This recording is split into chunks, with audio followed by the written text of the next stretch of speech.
study of divination systems now for quite some time.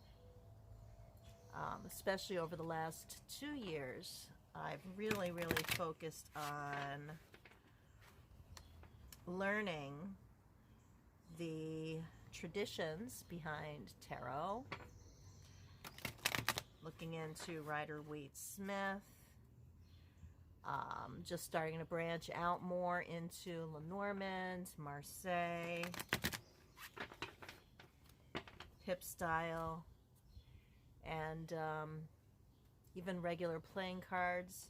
So I guess I could say that I fell in love with the idea of educating myself and exploring the traditions of where, fortune telling and connecting to something outside of us for guidance. That's what all of these oracles have in common. And I wanted to take advantage. You know, I'm very fortunate, extremely grateful that my life has taken the course it has, and I am able to be a guide for people and be used as a channel for people to connect them with their soul, their higher self, their inner knowing. I basically just hold up a mirror and I ask for their guidance. We all have higher guidance, which we may or may not be aware of in our ancestors. I ask for them to step in as well. And it's actually with the knowledge that they are there that I feel confident enough and able enough to step forward and give information. So with all that said, I wanted to really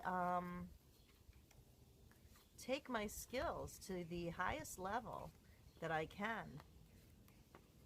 And I wanted to use all the tools out there and understand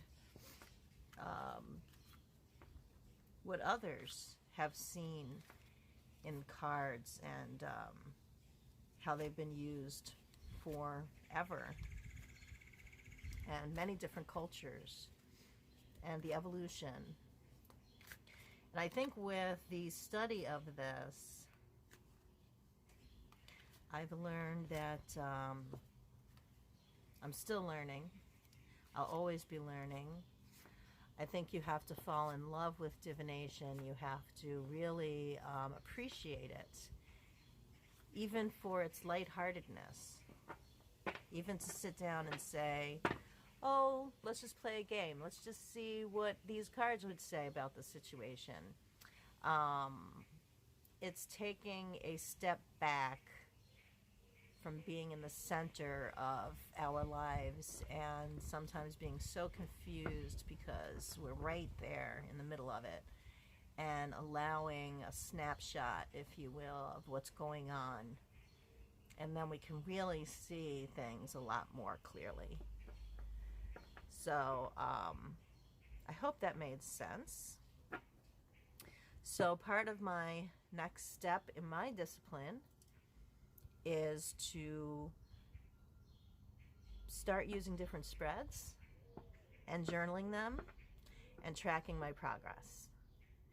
And while I'm doing that, I'll be using all of the tools that I already have, all of the tarot and divination cards that I already have, and evaluate how they are as working decks. And then maybe I'll have a follow-up video about that as well. So we're going to get started.